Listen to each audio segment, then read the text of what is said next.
هذه ليست لوحة فنية، هذا دمار شامل خلفته طائرات الميج التابعة لقوات النظام. قرية قسطون في عز البرد والشتاء تعاني من نزوح أكثر من 20 ألف نسمة عن هذه القرية بسبب قصف طائرات الميج وقذائف الهاون المنهالة في كل صباح وكل مساء على هذه القرية. هذا واقع أليم تعيشه هذه المدينة. شاهدوا بأمة أعينكم ماذا يحصل لمنازل أهالي مدينة حما وريف حماة الصامد.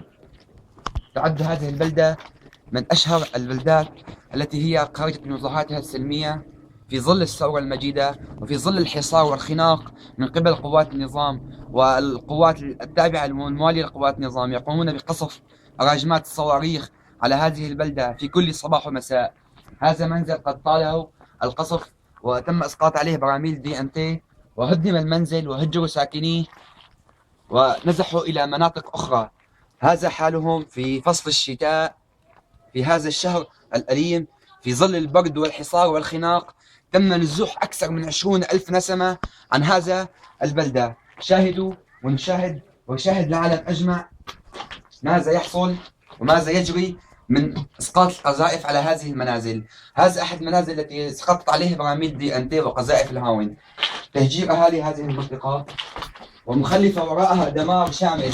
نحن الآن نتكلم معكم لا ندري أن هذا السقف أن يسقط علينا أم لا. أتكلم معكم من داخل المنازل المهدمة في ظل الشتاء والبرد القارس التي تعانيها هذه القرية. ماذا هناك أكثر من هذا التهجير؟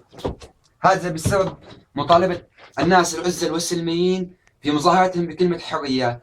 شاهدوا ماذا نالوا من مطالبتهم بهذه المطلب، ولكن نحن نقول للعالم أجمع: اقصف ودمر وهجر واعمل ماذا تشاء أيها النظام.